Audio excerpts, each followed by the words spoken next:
इस शरीर के ऊपर कितना तो बढ़िया पाउडर छिड़क लो, कितना सुगंधित वस्तु तेल इसका मालिश कर लो, कोई बात नहीं भाई, सफाई शरीर की आवश्यक होती है, नहाना है, साबुन ला लो, वो बात अच्छी है। लेकिन भगवान नहीं भजा, परमात्मा को याद नहीं किया, तो इस मिट्टी का कोई लाभ नहीं, ये व्यर्थ है। फिर हम दूसरा गर्व करते हैं, घर में कार हो जाए, कोठी हो जाए। पहले घोड़े, आज तक तो कार, पहले घोड़ा जिसके घर में होता था एक रिच मैन माना जाता था, वो एक साहूकार व्यक्ति माना जाता था। जैसे आज जिसके घर में कार हो वो धनी व्यक्ति मान लिया जाता है।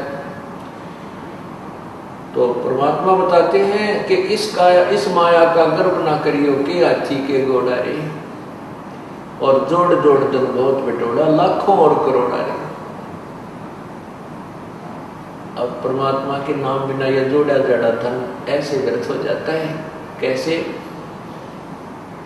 एक समय की बात है, अब देखो पुण्यात्माओं, जो हमारे अनुयायी हैं, जब से इस दास को आज्ञा हुई है परमात्मा की महिमा गुणगान करने की, उसी समय से सत्संग सुनते हुए आ रहे हैं। और सत्संग में वही बातें होती हैं जो प्रभु की महिमा की प्रतिदिन गाई और सुनाई जाती है। उन्हीं को बार बार सुनाया जाता है, उन्हीं के विषय में आपको प्रेरित किया जाता है, सावधान किया जाता है और परिचित कराया जाता है प्रभु की महिमा से। तो आपको प्रति बार, जितनी बार भी आप सत्संग सुनते हो और परमात्मा की महिमा कथाओं के माध्यम से सुनाई जाती है, यदि आपको वो अच्छी लगती है तो आप बहुत ही अच्छी भक्ति कर रहे हो, आपके अंदर परमात्मा की चाह है। अन्यथा क्या हो जाता है, जैसे हम प्रतिदिन खाना खाते हैं, रोटी आटा वही होता है और रोटी वही होती है। यदि आप स्वस्थ हैं तो वही रोटी, उसमें दाल सब्जी का थोड़ा बहुत फेरबदल हो जाता है। अगर दाल सब्जी ना हो और स्वस्थ हैं, समय पर आपको खूब भूख लगेगी, और समय पर जब आपको भूख लगी होगी तो सूखी रोटी हो, अचार मिल जाए तो भी अच्छा, नहीं तो पानी के साथ खाकर भी स्वादिष्ट लगती है, पेट भर दिया जाता है। यदि वो व्यक्ति बीमार हो जाता है, बुखार हो जाता है, और मलेरिया बुखार जिसको हो जाता है, उसमें रोटी अच्छी ना लगे, उसको वो रोटी अच्छी नहीं लगती, कड़वी लगती है। मनुखा दाग से संतरा भी उसको बहुत ही कड़वा लगता है। न तो वो सेब कड़वी है, ना मनुखा दाग कड़वी है, ना रोटी कड़वी है। कड़वी उस बुखार ने उस पुण्यात्मा, उस भक्त की के शरीर की अवस्था को खराब कर दिया, जिसके कारण उसको मीठी वस्तु भी कड़वी लग रही है। इसलिए तुलसी साहब कहते हैं, तुलसी पिछले पाप ते हरि चर्चा ना भावे, और जैसे जबर के वेग ते वही भूख विदा हो जाए। जब हमारे ऊपर पाप कर्मों का दबाव बढ़ जाता है, बुखार बन जाता है, तो हमारे को परमात्मा की महिमा रूपी मनुखा दाग कड़वी लगती है, अच्छी नहीं लगती, स्वादी नहीं, रुचि नहीं बनती, सुनने को आनाकानी करता है। और जिस समय ये बुखार उतर जाता है, जिस समय उसका रोग बुखार जबर उतर जाता है, फिर वही व्यक्ति उन्हीं रोटियों को, चाहे लुखी मिल जाए, सूखी मिल जाए, नमकीन हो, सब्जी मिले चाहे ना मिले, उनको रुचि कर खा जाता है, क्योंकि वो स्वस्थ है। जिस प्रकार ज्वर उतरने के उपरांत स्वस्थ व्यक्ति सुबह शाम उन्हीं रोटियों को रुचि खाता है, उसके मन में रुचि नहीं बनती, तो वह स्वस्थ है। इसी प्रकार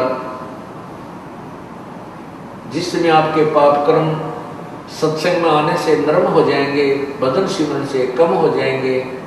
आपको परमात्मा की चर्चा इतनी स्वादिष्ट लगेगी कि आप बेसब्रे हो जाओगे। आपको चाहे 100 किलोमीटर पर जाकर भी सत्संग सुनना पड़े, 400 किलोमीटर भी जाना पड़ जाए, आपको ऐसी भूख लगेगी, आप पहुंच जाओगे। क्योंकि आपके वो पाप कर्म समाप्त हो चुके हैं, जो जिन्होंने आपके मन में, आपकी आत्मा में बुखार बना रखा था, जोर बना रखा था। अब आप स्वस्थ हो गए, आपकी आत्मा स्वस्थ हो गई है। अब इसको राम नाम की चर्चा की भूख लगती है। तो जैसी भी जो भी प्रतिदिन खाना हम खाते हैं, प्रतिदिन अच्छा लगता है तो हम स्वस्थ हैं। और जिस दिन अरुचि होगी समझो बीमार हो रही है। उसका ट्रीटमेंट क्या है, उसका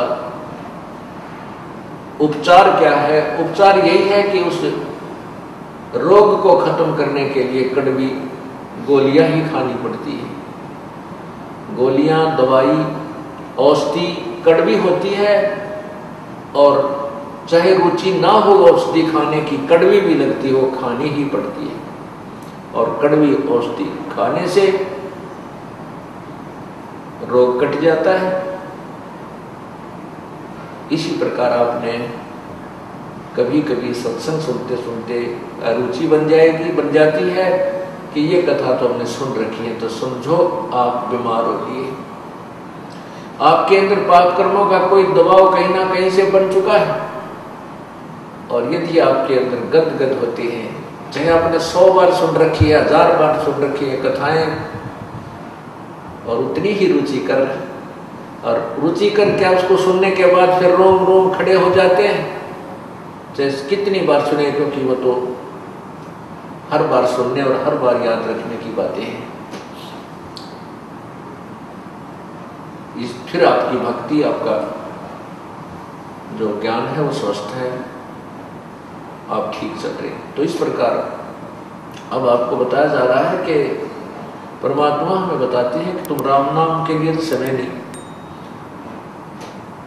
और संसारिक धंधे के लिए, कि एक पेट के लिए रात और दिन कहीं भी कठिन से कठिन काम हमें करना पड़ जाए, हम तुरंत करने लग जाते हैं। और परमात्मा के लिए जो समय, उस अब दिन प्रतिदिन के कार्य से बचे हुए समय में भी अगर हम परमात्मा के लिए कुछ समय निकाल लें तो भी हमारा कल्याण हो जाता है। और फिर जब हमारे से परमात्मा प्रसन्न हो जाएगा